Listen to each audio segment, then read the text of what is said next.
We're pressing pause. Happy New Year, everybody. Hey, Happy New Year. Eric, what's up, dude? Oh, not much, man. What's going on? It's your boy, Hey Zero, your hero. What? You need a caffeine or something. Yeah, I went on a run slightly before this, so maybe that sapped the energy. Been trying to run a lot. It's good for the something. Pause gang. It's your boy. Oh yeah, no, I did that, didn't I? Yeah, What's you the did like- half-hearted. like What's half going of it. on, Pause Gang? It's your boy, Hey Zero, your hero. There you go. There you go. That's the one we've been waiting for. Crawler, what's up, dude? Hey, how's it going? Carl coming at you with a froggy voice. You know, that's how it's going right now. Why's your voice froggy? I got it. No, I don't have it. I had. I have an outstanding PCR test, so we'll see. But no, okay. I don't think I have it. The new unicorn variant very closely resembles a cold now. So basically, anything you get is now part of Megatron. So true. I had a negative rapid and a negative PCR last week, so I think I'm all right. And me making fun of the names does not make me a non-believer. for the 7 of you listening, I just like to we're gonna get tagged names for misinformation, banned like certain people. You know. Hey man, I'm all about it. Okay, I work in healthcare. I'm good. I just like to make fun of names. That is all. I heard they had to change the name in the upcoming Transformers movie of the villain because of the Unicron or unicorn or whatever. Omicron? Are you kidding me? Was there going to be a character Omicron? No, but in the 1986 Transformers movie, it's Unicron. That's the main villain that they're fighting, voiced by Orson Welles. Yeah. So, this is Press Pause, and we don't, as usual, we have no idea what we're talking about. This show might get direction throughout the year, but as of right now, we're gonna try not to. We're gonna try to keep it consistent. So, I've been watching more stuff, I feel like, than I've been playing. Like I kind of got through Hawkeye. I watched that once, and I know Eric probably hasn't watched that. Oh yeah, no. Boba Fett came out. I watched the first episode. I know the second one's out now. I haven't watched the second episode yet. Can we talk about that first episode? Yeah, let's do it. Fell asleep Spoiler alert. seven Spoiler times. Alert.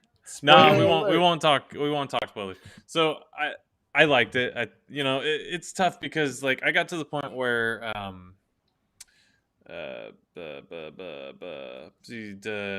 Baby Yoda, other guy, Grogu, Mandalorian. Yeah. So I got to the point where the Mandalorian, it was really exciting. The first few episodes on that one were a pretty slow burn too, but it got pretty exciting. The end of the first episode of Mando was IG-11 shootout at the OK Corral. Yeah, you're right. And then the biggest was Baby Yoda. Grogu. Yeah, you're right. It did kind of hit the ground running. So that I just felt like the Book of Boba Fett starts really slow, and it's not a snooze fest. I joked with Josh and said I watched that snooze fest. It wasn't that bad by any means, but I just wanted a little more action, and I know it's going to come. I know they're going to give us the action that you expect from a Boba Fett, but I was expecting a little more action. We'll get to expecting a little more action. Don't too fat now. That's what the internet says. Well, I mean, when you put the helmet on, he could be anyone on Earth, right? You could put anyone in there, and then there can be our action. But yeah. I get it. It was a good. What did you guys think? I mean, I'm excited for building story behind what he's been doing, because he showed up because Mando is set 5 years after Return of the Jedi, right?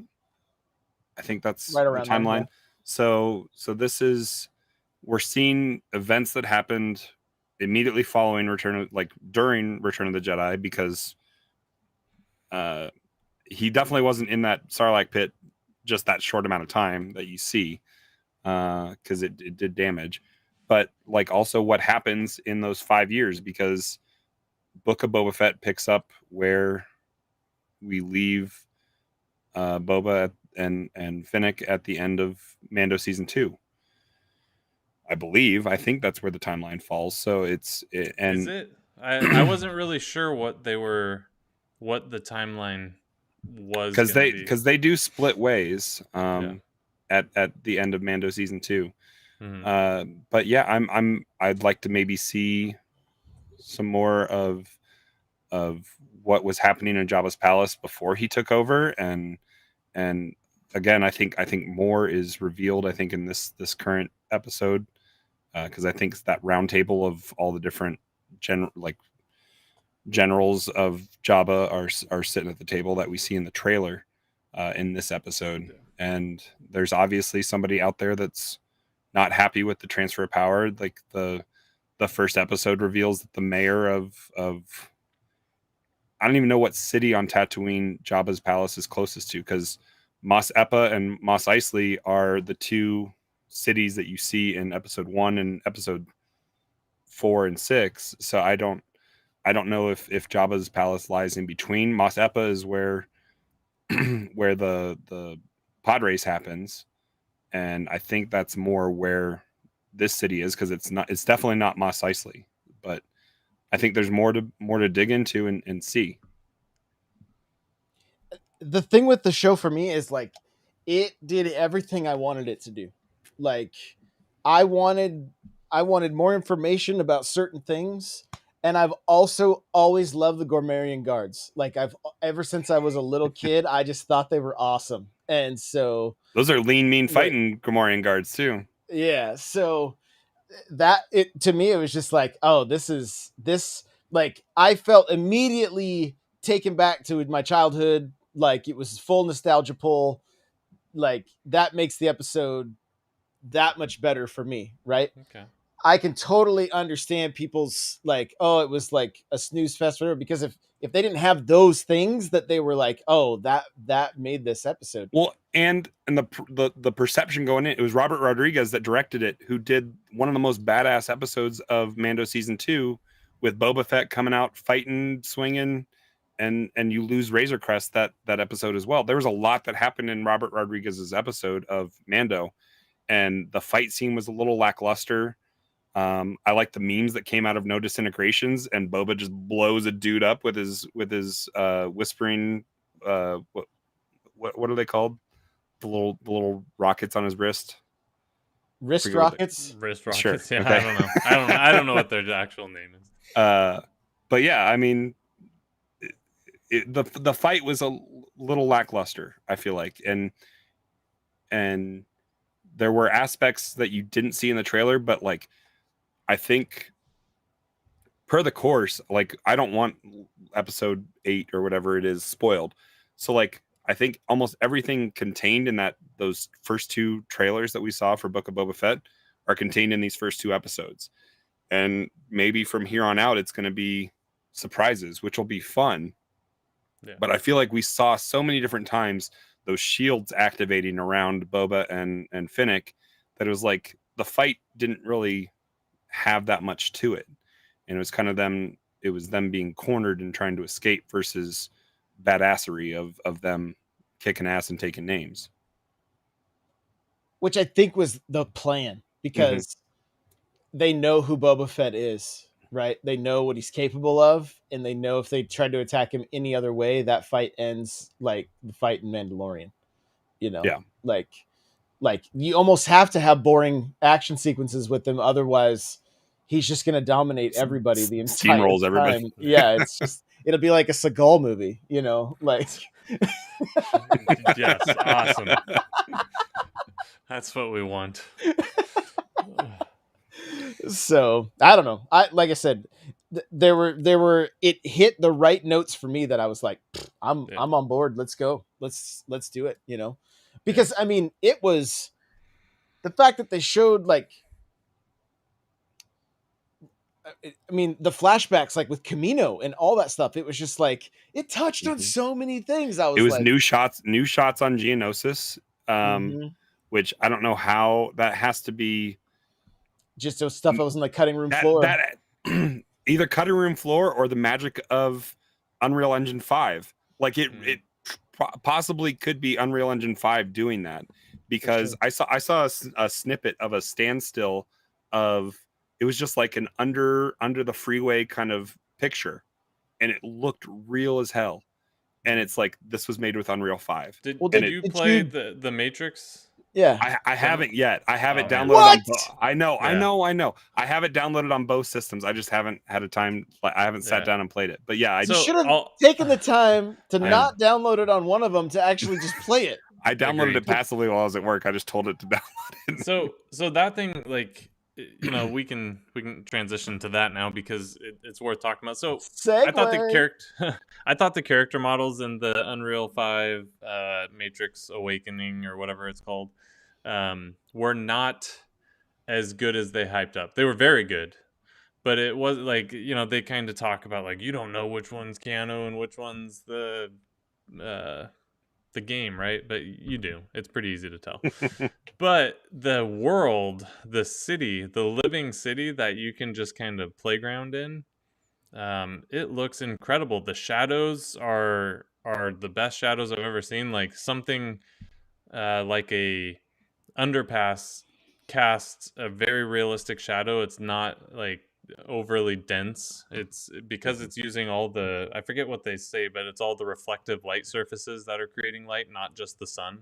Well, and I feel like the settings and background and just area that you exist in looks better, probably because they've been doing that longer, and the fact that technology is fueling the volume that they film all these things on Disney Plus now for Star Wars in, like, they've been doing that longer. And character modeling, it's harder to fool the human eye on that kind of stuff. It'll take a little bit, but I think they will get there. But they've been doing the other stuff longer, and it's inanimate, so it doesn't have that character test that you have to that they have to fool you on.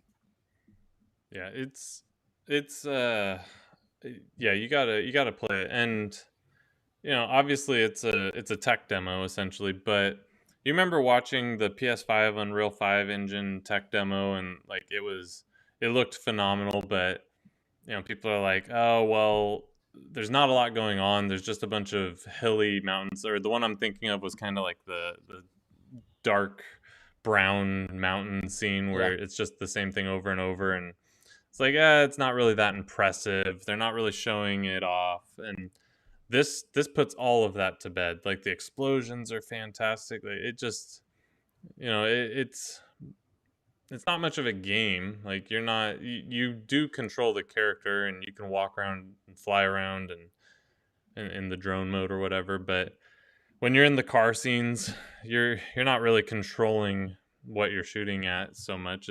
You're playing the movie. But yeah, the future is bright for Unreal. I think the stuff that was the most impressive to me was the way the cars would take damage. Because it wasn't just your typical, like, oh, this got hit, here's this. Yeah.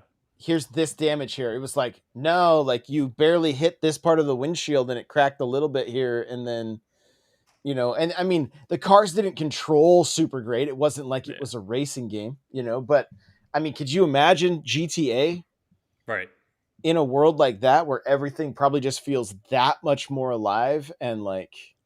Well, what's crazy, so like in GTA, all of the, if you go way up high in an airplane or a helicopter or something in Grand Theft Auto 5, and it's super old tech, but you know, people kind of look at that as the open world standard still.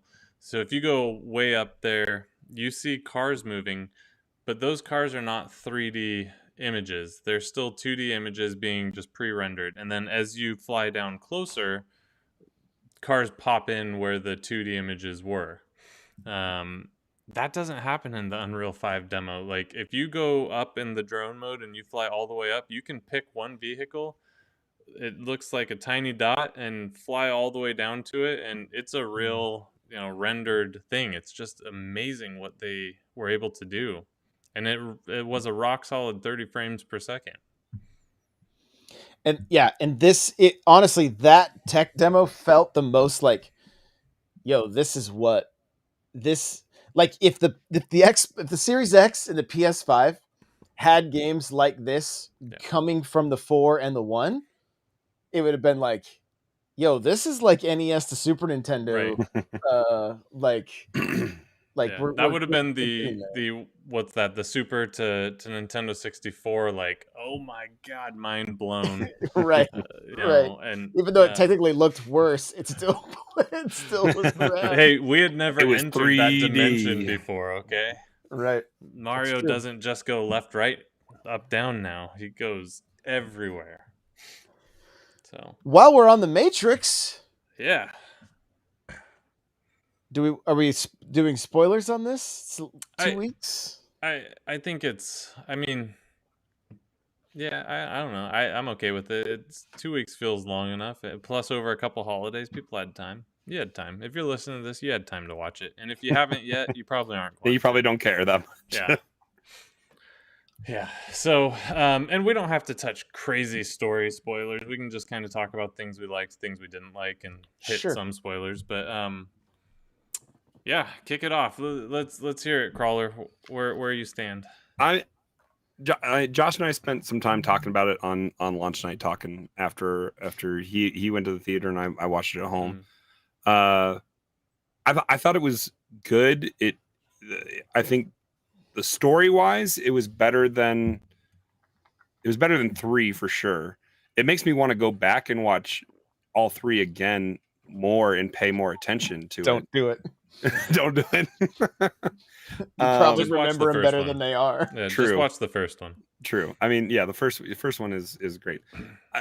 I had a problem almost with how self-aware the 4th movie was of itself. They get to the point where they're almost breaking the 4th wall. They do break the 4th wall multiple times. I mean, because it's in the Matrix, lore, right? Yeah. So Neo is reinserted as Thomas Anderson again, but he's a game dev who made a trilogy of games called The Matrix, and he wins Game Award for 1999 for The Matrix, which I don't know who they snubbed on who actually won Game Award in '99, but he won that for The Matrix, and then there was no Game Award. I was like, it wasn't even Game Award. Yeah. Maybe Next Gen magazine gave somebody something game. But and Agent Smith is reinserted as his boss, but he's a variation of the program. He's not full on Smith. It's weird. And it's different. You the one that was saying it was Kristoff from Frozen? He is Kristoff. He is Kristoff from Frozen. That's all I hear. I was like so glad I've never seen Frozen all the way through. So I'm like, I didn't even know. And then Morpheus was reinserted into the new Matrix as a program, but also an agent, and is freed, and programs can be freed from the Matrix now too. So it adds some interesting elements of this symbiotic relationship that they have with the machines out in the real world. And they have a new city, and Naomi from the sequels is there, but she's crotchety and angry and is making the rules that she was breaking in the first 2 movies. And it's been 80 years. Is it 80? 80 Earth years. Yeah. Since the events of the Matrix 3. Yeah, 2 and 3 is very bad early CGI. It makes my heart hurt to watch that the multiplied Agent Smith fight in the second movie, because it just looks so bad. At the time in theaters was something else, though. It was a bad time for cinematography back then. We were spoiled now. But when Josh and I talked about it, it's like we felt like it it had HBO didn't give it a fair budget. The fights were lackluster. The end sequence was all backlit and looked like The Walking Dead. It was just a bunch of extra. It didn't have.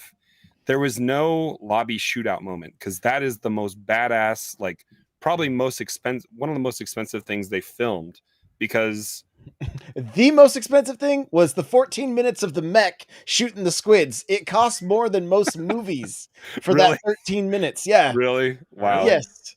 Yeah, I'll look it up because it's insane how much that cost back then. Because nobody even cared about it.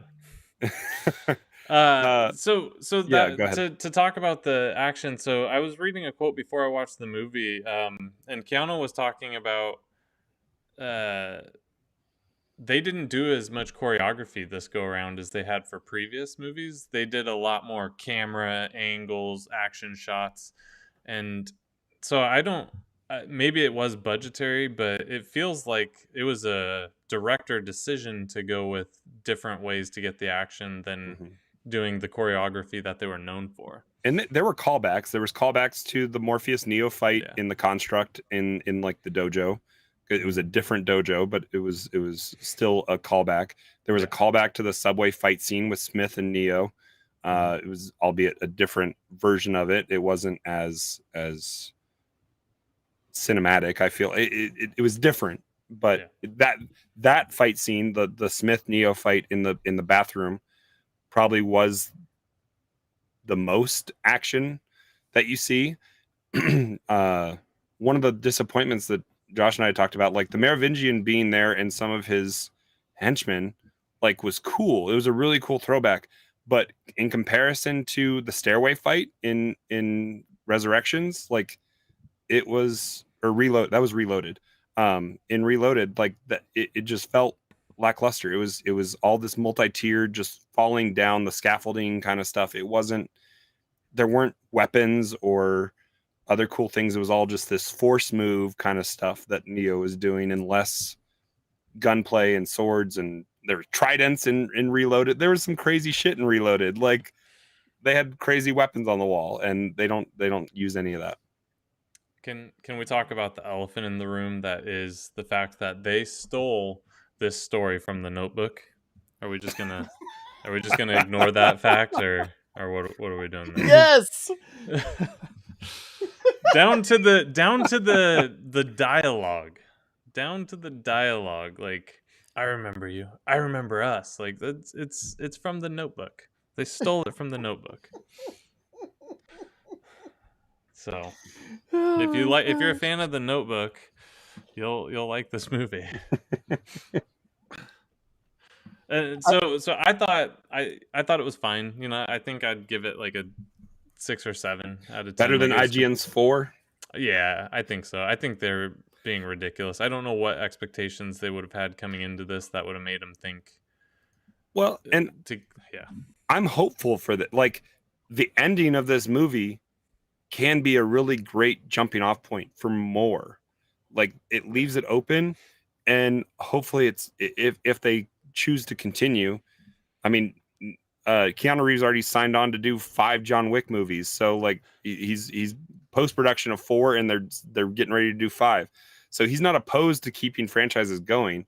So if they're going to use this as a starting point, like, make it really cool and do more action, and hopefully the viewership in theaters and the success hopefully on HBO Max can fuel that, and Warner Brothers can throw more money at it, because I think it could be cool. Keanu Reeves is getting up there in age, though. I guess he's what didn't we look him up the other night, Josh? Isn't he like 50? He's 56 or something. He's pushing 60. That's okay. So Stallone's still making Expendables, and he's 86 now, so who cares, right? He's good. As long as you take care of yourself, you're fine. So I want to. Well, aren't they making another Expendables, or maybe they're not? Who knows? Who knows? That's been a while now.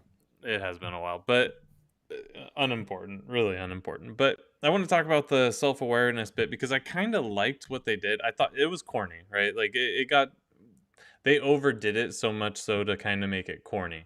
Mm-hmm. But I kind of liked the premise of the best way for them to hide Neo and Trinity was to do it in plain sight. And the best way to do that was to not pretend the Matrix isn't real. Let's go full in and pump in this fake Matrix, making it a, all of his memories are in the video game. So now he can't recognize I did like that reality. With the blue pill. I did really like that with the blue pill, that I loved that concept. His psychiatrist they made it corny. Yeah. But I mean, the fact that he knew who he was and he wanted to take flight, but he was suppressed by what is Neil Patrick Harris's character having a fish? Is he a new architect? No, he's kind of like the architect, but he's a different version of it, right? He's a different program. I think he's like he has a name, pre-architect or something. Spoilers. Yeah, we preface this. Yeah. Oh, good. It's okay. He's some type of architect. Yeah, I don't know. It wasn't well defined, or I don't remember. So what would have really made my day is if he would have gotten a vis-a-vis in there. that would have made my day. He should have. He is the worst thing about the movie, in my opinion. Really? I love NPH. I don't dislike him, but he's not. That's just not like he's done too. It's Barney. I mean, I can't freaking not see Barney. Well, especially dressed up in a suit. He doesn't act any other way, too. Like he's one of those actors where he's Neil Patrick. He's not Barney Stinson. He is him. He's Neil Patrick Harris all the time. Right. And take it or leave it. It's kind of like Vince Vaughn. If you get Vince Vaughn in a movie, you're getting Vince Vaughn. You're not getting whatever character you cast. NPH ascended to that level with Harold and Kumar and just became the essence of himself. It's like Ryan Reynolds, right? One of those guys. It's just you cast them, they play themselves. They're them in every movie. You're gonna get Aviation Gin. You know what you're walking into, like. But so there's one part in the movie. It's my favorite part in the movie. It's such a stupid. That was a delayed reaction there. Well, I was like, what does he mean? At first, I didn't understand I was like, I didn't know what he meant. I didn't know what he said, and then it all came together for me. So that's Ryan. I don't think you're going to see a Ryan Reynolds movie going forward where he doesn't plug his gin company. Got to make that money, man. Not going to happen. Free advertising in his contract, package deal. He's a producer on all his movies. You might as well throw that in there, right? Yeah, he did in the Red Notice or whatever, and it was funny and great movie. But so my favorite part on The Matrix, it's a silly part. It's the part where the machine, so they're in the command center or whatever you call it on the ship, and I forget the character's name, the dude who patches them in now. Forget his name in there. Yeah, that's one of the problems. Like, Dozer, Switch, right. APOC. Like, you knew those characters Tank. In the first movie, and I don't feel that towards all these other characters. I don't remember his name. We also watched those movies times. multiple times because we weren't so saturated with entertainment like we are now. I wore out that VHS and then rebought it on DVD. That's how much I watched the first There Matrix. was no streaming of media. It was true.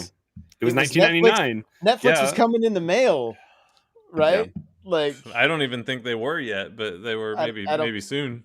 Yeah. Blockbuster. You had to go to Blockbuster. We were going to Hollywood Video and Blockbuster, and So my favorite part, he's in there and like something happens and he says "fuck," but as he drops the F-bomb that cost them the R rating, that happens on the computer in the background, and it cracked me up because.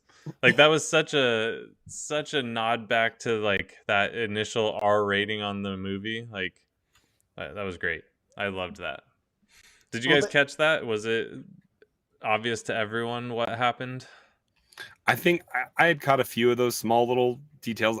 I do want to go back and watch it one more time just because Matrix movies are better absorbed usually, unless it's the third one. The third one like 100 times. Yeah, but I mean, it was such a mind fuck the first time. Like especially back then, like you need to watch it a few times, and definitely you catch more subtle details, and especially the first movie. There's so many little things tucked into like Mouse's program and the construct and or even going back even further, like to the very beginning and seeing different things. Like it was very orchestrated, the whole thing. So hopefully when I rewatch this one, because I'll watch it before it leaves for its 60 days or whatever before it comes back to HBO.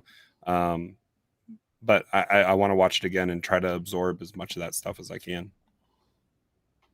Like Neil Patrick Harris's cat is called Deja Vu, I think, right? Yeah. Mm-hmm. Yeah. I mean, overall, I loved the story. It just there was not that like real the train was the closest thing to like that defining moment of like action. Because even if the CGI was cheesy, which I did look up, Matrix Reloaded, it was $40 million for that the Burly Brawl, they call it, with all the Smiths. I thought it was the scene with the mechs, but it was the at least from I remember hearing about that scene with the mechs, which I think was still like 15 or 17 million, which back in the day was like 40 million for that bad Smith fight. With all now they could do that in Unreal 5 for like $4.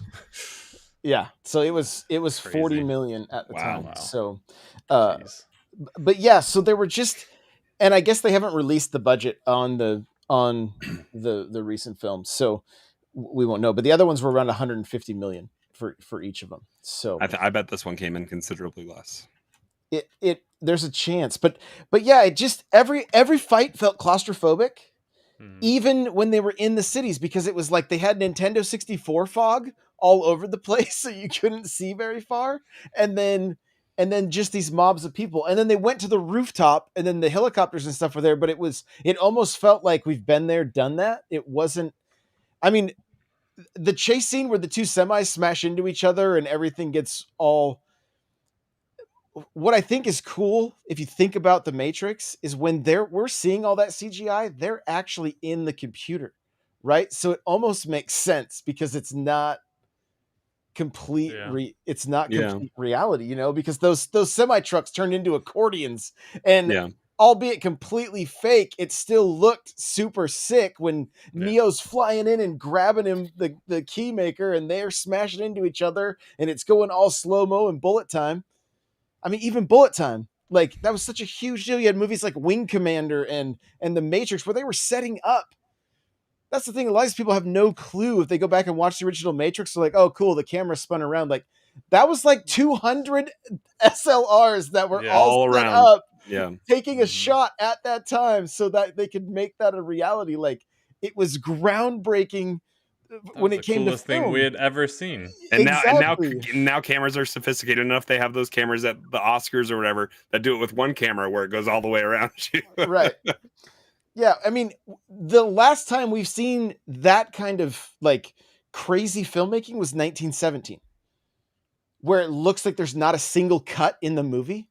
Like that was my mind was having a hard time with that, especially on some of the scenes where they did walk completely around in what looked like a small room. It's like, how did they choreograph this shot? You know, like, so Nate saying, so 4 didn't have any Trinity Neo metal detector lobby moments. I don't feel like it did. I don't feel like there was any of those like, but again, I feel like they tried. I feel like they were trying with like the scale of like, let's have, but I mean, everybody standing in that bar, like in the most awkward showdown ever, where there's like, they're like, they're all like shoulder to shoulder, and they're just walking.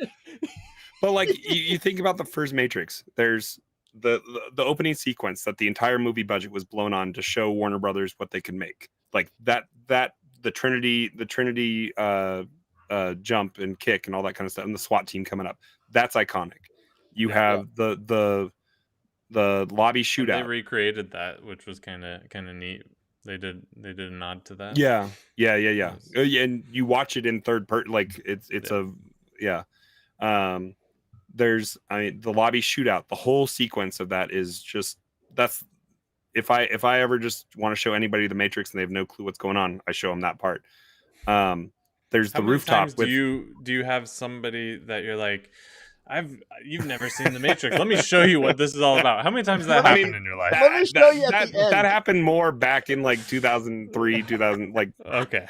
I mean, Brawler still finding people. Just like, hey, have you seen the Matrix? Let me show you something. He's got a Tinder set up just to have people come watch the end of the Matrix with him. It's like, this isn't a date. Just come check this movie out. Yeah, have you seen this? Come check this out. His profile picture is Neo. But then, I mean, speaking of Neo doing his thing, like there's the rooftop of the building that of the lobby shootout happens in. Like there's 3 or 4, and then Neo stopping the bullets in the hall. There's like multiple like iconic moments of that movie that stand out, and nothing in this sequence felt like it had that kind of that wow factor to it. The biggest thing I'll say for this movie, and people are going to take this as a negative, but I don't necessarily mean it that way, and it's going to sound weird when I say it. Like, this movie doesn't need to exist. If it doesn't exist, we're in no worse place than we are, a year ago.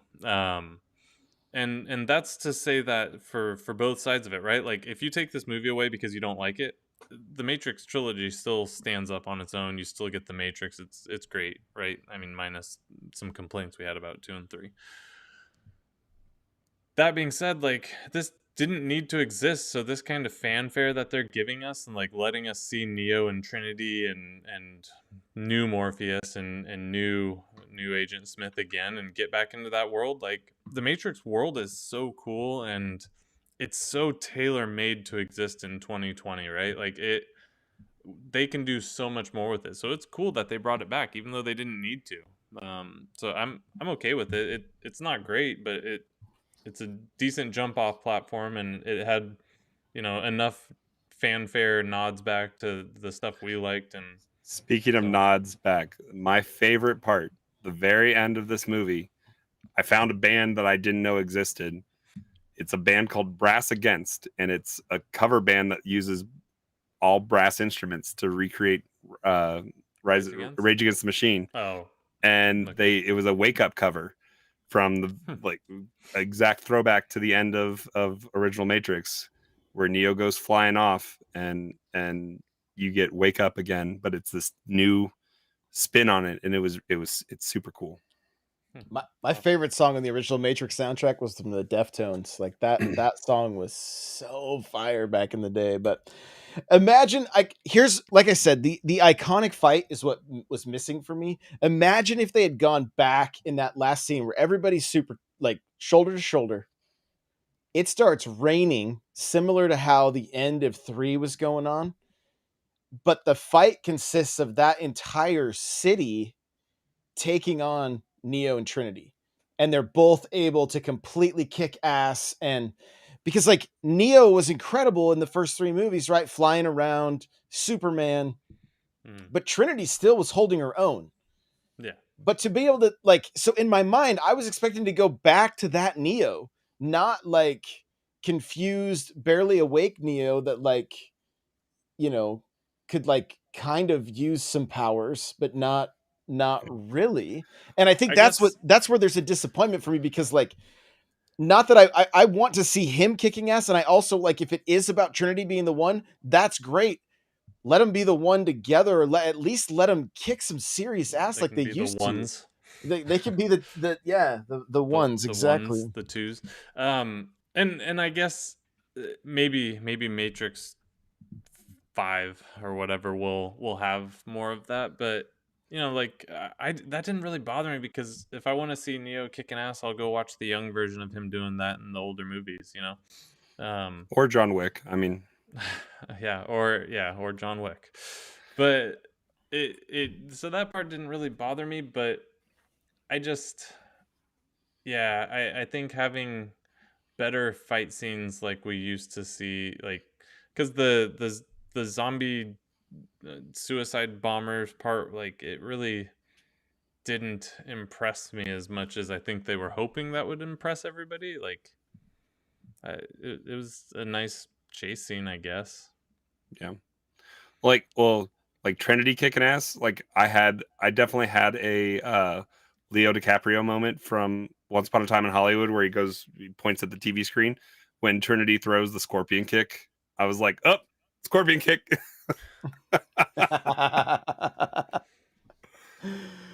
Yeah, I was waiting for it. Even like when she figures out she can fly, it just seemed, it almost seemed corny. Yeah. Like. Well, is she the 2 now? Like, is Neo 0 and she the 1? Like, they're the ones. Mr. and Mrs. One. I don't know. I think if they had just brought them to the realization of what they were capable of earlier in the movie, and then have Smith like really go nuts, like because Smith doesn't care. He just wants he just wants the chaos, right? Yeah. So I don't know, or maybe there would even have been a third faction that came in there with what more of there kind of was. The Merovingian was there, but he also didn't really care. Like, yeah, it just was weird seeing him as a hobo from what he was, like they basically were fighting in his cardboard box house. It was just weird. Yeah, it was strange. So, I mean, all that being said, I know we're kind of sounding like we're more down on it, but like overall, I still enjoyed it. Like I left the theater going, yeah, that was fun. What was funny, my wife was immediately like, that was super slow. Like that was like the first thing out of her mouth, and I was like, yeah. Oh, I enjoyed it for what it was. Slow movie, so. As soon as you said that, I was just like, I'm all over. I'm done. Well, we can continue on into other storylines that were taken from the Notebook. Halo Infinite, you finished that, right? I did. Yeah, I beat it. Did we talk about that on here already? Not yet. No, we hadn't. Not yet. So yeah, I beat it.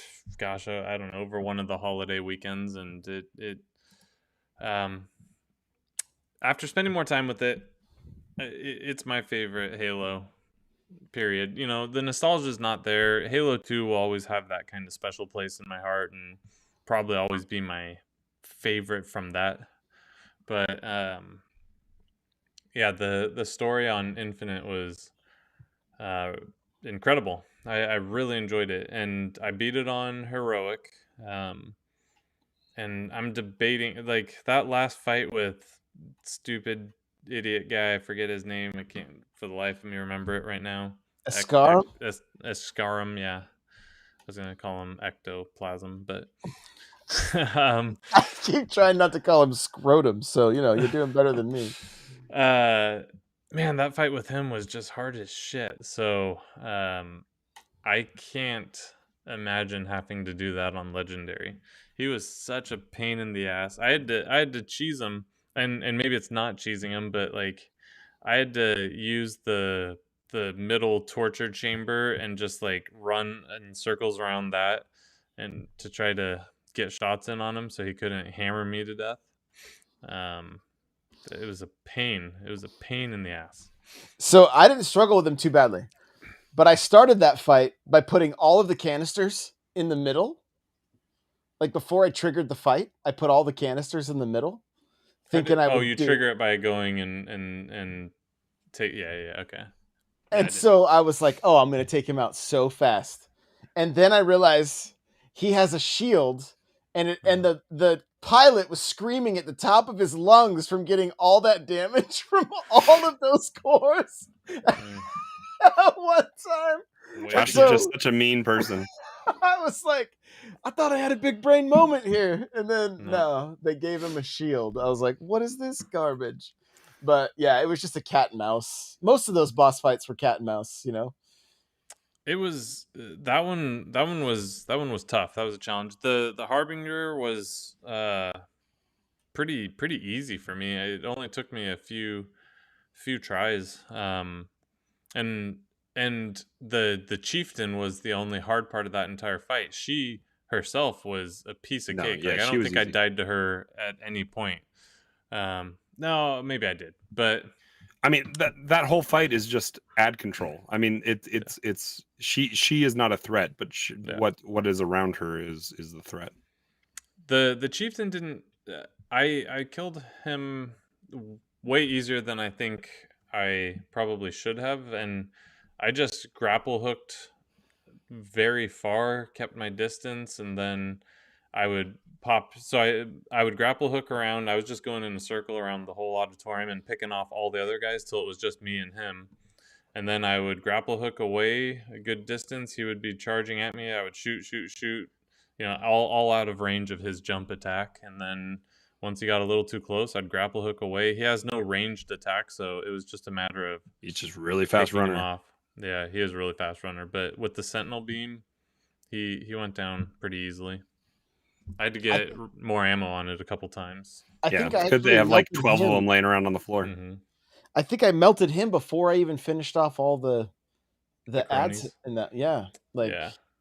I wanted to get rid of those guys first because they kept sniping me and on Legendary. I felt like I had to. I got into a cadence where I had like a room. I would a door that would open. And I would huck a grenade, a lightning grenade over to it, and it would take care of that room. And I would pop a few more with a BR, and then for some reason I had gotten lucky and I killed a room before the third stage happened, and one of the I don't know if it was a mule grunt or just a regular grunt. Somebody had a BR on them, and because I didn't have a BR going into that fight, and then with it having kinetic ammo boxes and the energy box and the hard light boxes and stuff, I just replenished my ammo on both of those guns, and Sentinel Beam and BR was what I used. And for the Chieftain, I feel like I had to play cat and mouse a little bit. I got across a bridge. He jumped at me and I just melted him down with the Sentinel Beam, and then I hucked like sticky grenades at him. And then Josh, I think, didn't you play up and down with him? Like, did you go up and down with the Chieftain? Yeah. Yeah, and I was Sentinel Beam sword the whole time. Yeah, like I killed. Like my final hit on her was with the sword.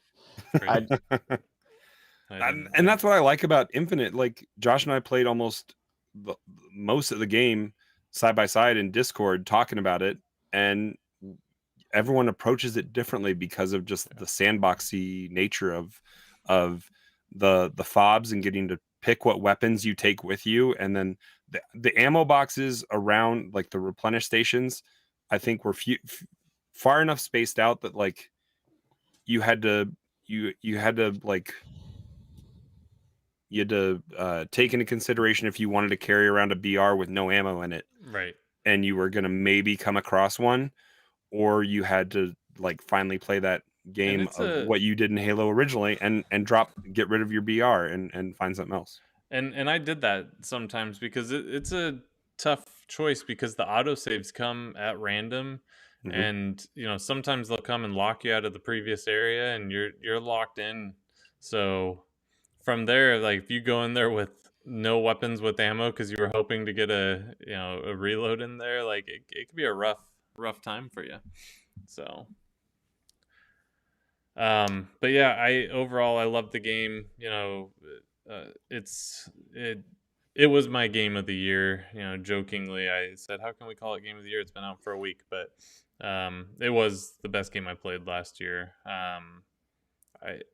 There's a lot of good games coming out this year. Will it have a chance to be game of the year 2022? I don't know, but it was. Keely really loves Microsoft. It'll be all right. I mean, it'll be nominated, but it's going to have all steep competition next year. Everything's going to be fresh. Yeah. This is going to be old news.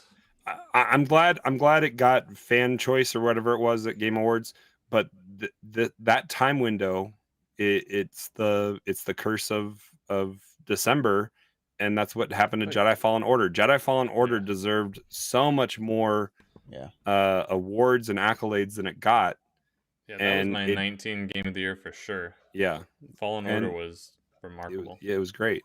And it fell into a bad window that doesn't account for the full calendar year because Keely needs to get it out. And with games aren't like movies where you can get through it in 3 hours. You need more time. Yeah. Nate's asking a good question. He says, so what direction will the expansion take us? Playing as Locke, part of the blue team, put us in the audio logs in real time. Like that's the thing. There's so much they can do with this game going forward. I think it's going to get ODST type treatment where we do play out some of that stuff. And if they've spaced it out correctly, it might be fresh when new content drops, right? Yeah. To keep it alive and keep it on. Could be. And if they really do like knock the story out of the park to find out what's going on with Atriox and Locke, like there's a lot of unanswered questions. So they've really set themselves up for a win. If they could just get their battle pass, game as a service, like even I feel like the story is set up better as game as a service than the multiplayer is right now at this point. Like there can be so much done in the world that they've created on Zeta Halo, and there's a big amnesia question mark kind of in that 6 months or whatever it is that takes. Or how long was it that Chief was out? I think it was 6 months, wasn't it? Okay. Yeah. I couldn't know if you're talking about at the end or at the beginning. Yeah, in the beginning. I'm excited to see more. I guess Halo. What's past Infinite Beyond? I'm excited to see Halo Beyond, Infinity and Beyond, because him and Cortana are back together again, and I mean, we don't know what name she took, but it's fairly obvious, right? I don't know. I don't know if it's obvious. I think it's obvious. I mean, what else could she call where they're all like doing cheesy smiles at each other? I'm like, hey, like what other name could there be? She's not gonna just stay Weapon. If she takes that name, literally the entire game was nothing more than to get Cortana in clothes.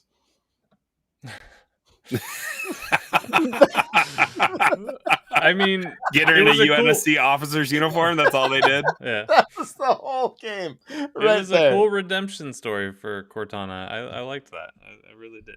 I really liked it. Mm-hmm. Well, and the way they painted themselves into the corner with 5, with 4 and 5, to then be able to not only bring her back, but then tie in the Banished with everything. Like, from well done, Halo Wars 3.3. Like the Banished are such a cool enemy, and it's just the Covenant. Mm-hmm. It's just the Covenant, but they're but more desperate, more hardcore. Exactly, they're not these little wormy dudes floating around. Like they're in their Wally hover chairs. Yeah, it's like literally fighting a team of Dr. Nefarios. Like it's not even like as he's just buzzing around on his little moped, Yeah, I'm excited for what they did and what can come from this. Like it's the redemption that Halo needed. I think we all kind of felt like Halo's kind of at the I don't know that Microsoft would have ever actually canceled it, but it was at least at the point of like make or break in the public's eye, right? Like for any of us to give a shit about Halo anymore, this game had to be good. Yeah, it had to have the redemption, and I think it did. Like it was fantastic. There's one that the next game that needs this treatment is Gears. Yeah. Although I didn't finish 5, but Gears 4 I enjoyed. And get Titanfall going again. Like I know that's not Microsoft, but like, it should be. Let them buy it. Like give them the rights. You know what I mean? Like keep it alive. Everything else, why not? Right? Yeah. But no, I'm not saying the Gears are bad, but I'm just saying I want to see them give it the time it needs to get the really get the gunplay nailed down. Really get the story like really on point. Like that's because the first Gears, even the first 2 Gears, I mean Gears 3 was still great, but like the first Gears was such a experience, right? It was Nate says maybe a little less scary ass Hellblade whispers in my ear. Hellblade's supposed to make you think you're going crazy. Like that's this whole thing. You didn't like that? If you knew when you were gonna die. Anyway, first and second Gears. Yeah, the first and second Gears were just so iconic. Like at the time, like they had those huge fights, and it was like nothing I'd ever seen before. And yeah, I remember the first time we busting out the Hammer of Dawn, and like they didn't really evolve the series. Like there's still those big fights. They've gotten better. They've gotten graphically better, but it's not like we've all played Gears 4 and at least good chunks of Gears 5, but it never had the moments where we all sat around and talked about. There's no part of that game that I want to share with you guys and talk about. Like nothing. Yeah. It was cool. It was fun. I enjoyed it. Speaking of like memorable moments, like I want Halo to get something. Was it 3 that had the Scarab just walking around the city? Was that Halo 3? Or was that In 5, I don't think it wasn't a scare, but there was that massive like. Well, no, but like 3, you board a scare. Two. Was that 2? And, okay, no, 2. and I think you did it in both games, but in 2, it's right at the beginning in New Bombasa, I believe. Okay, then 3 is later on, I think. Yeah, I know what you're talking about. I need to go back and I need to replay the Halos again because it's been a while, and they all kind of mesh together. They do a little bit. But like, yeah, it's like I want because Zeta Halo is kind of so rustic, like I kind of miss some of that cool outer world big moment kind of stuff that they could have done with Covenant stuff. But yeah, who knows what fights and stuff can ensue in the past or even in the future with what they can bring. So hopefully that can happen. But going back to like what you guys are talking about with Gears, like, yeah, if they can, I haven't finished 5 either, so it's like I don't know where that series did go, but like I just remember, was it 3 where you find out the truth about Maria and Dom and all that kind of stuff? Was that Gears 3 or 4? It was not 4. It was 3. I think it might have been 3, or it might even been 2. Well, in 2, Maria's dead, and Dom, is that down Dom in finds the out. Okay. When he opens that container, that's all I'm thinking about is that cutscene where he opens up the cage and she's true. Okay. Like, yeah, I feel like Gears 1 through 3 almost needs like a. The difficult thing I think with that series is they moved away from Marcus, and that's where I have my disconnect, because I'm just like, no, I'm like, just like when they tried to move more towards Locke with Chief, it was just like, yeah, it's not Chief. Well, it's and not even Locke. Halo, and, right? And I even wonder, like, Gears feels good because it's Gears, but like, what was it?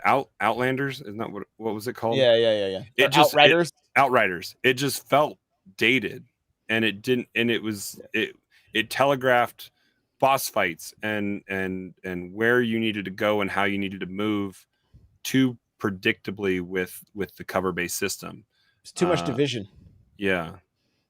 So I mean, I wonder how those games could be freshened up with still utilizing that cover based system, but that's I guess somebody else's job to figure that out. But like Gears still feels Cliffy good B as back. Gears. Bring in old Cliff. I think part of it is the same thing we talked about with The Matrix. Those first movies, for those of us that experienced them in the theaters, especially the first one, that was like nothing we had ever seen before. When Gears of War came out, like the 360 was at the peak. There was no other games that you were chainsawing people. Yeah. And like when it was 4v4, you had one life, and if somebody hit that Hammer of Dawn shot early and you knew it was 3-on-4, it was like, oh, it's on now. Like we're hunting now. We're no longer playing back. Those kind of moments, like they tried to make it team deathmatch, and I get it because it's faster paced. People want to stay in the action. They don't want to sit and watch. But like those were kills it. That kills the whole vibe of the game, right? That gritty, raw, and that was everything about that game was different, and just like even the ad. Remember they had Mad World by Gary Jules, the like acoustic piano version. Yeah, like the ad campaigns alone for Gears was no one was doing anything like that. Like this action game, desperate, world, and then you've got this just like somber Mad World. World trailer. Even the original Tears for Fears Mad World would have been like more appropriate for this trailer, but like it was so perfect. They just nailed it. And yeah, I mean, they did it again with 2. I forget who was in it was like Already Gone was the song for the 2 video, and it was another one like that. Like, and Transformers War of Cybertron did it as well, and they used one of Maynard's bands from Tool, and it's called like Humbling River or something is the name of the song, or I can't remember exactly, something River.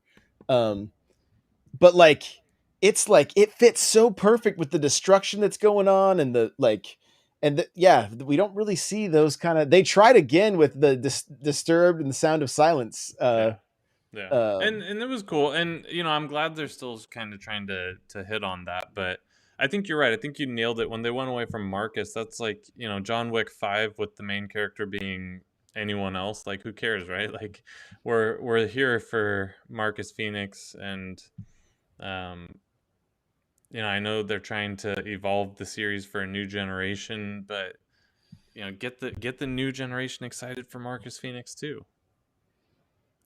Yeah, they just having him get old. It's just a weird dynamic. Because it's just come back from old Snake. Yeah, you can't, like, once they're that age, like, you kind of put yourself in a box. Like, well, we can't now make Marcus young again and awesome again. So, like, what are you gonna do? I just want a Coltrane Thunderball game. They need to make that. Man, isn't that what it was called? What was the football? Is it Thunder? Gosh, what was it? Thunderdome was Mad Max, right? Yeah, but they just need to make it like a Blitz 99 style game where you beat the crap out of everybody. Do you remember the Coltrane song at the end of Gears? The stand up, fall down. You remember that? You remember that rap song he had? Man, that was.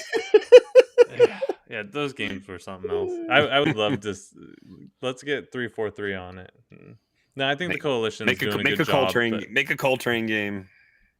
Yeah, well, and I would awesome. Just like they brought Joseph back to Halo, bring Cliffy back. Like, yeah, that guy, like, it was his baby, and he created something amazing. And he has tried and tried and tried, and his stuff hasn't. But like, I'm still rooting for that guy. Like, I try to talk with him on Twitter whenever possible, and like, try to say encouraging things to him because people shit on that guy so much. Yeah. But he's got a golden parachute just making money off Fortnite skins. So yeah. I mean, I don't know. I still think he has so much to offer. And I think based on the way he tweets, I think he's in his head. And I would love it if the Coalition was like, yo, let's bring Dad home. You know what I mean? Like, yeah, I mean, I think that would be a fantastic thing because no one cares about the series more than him.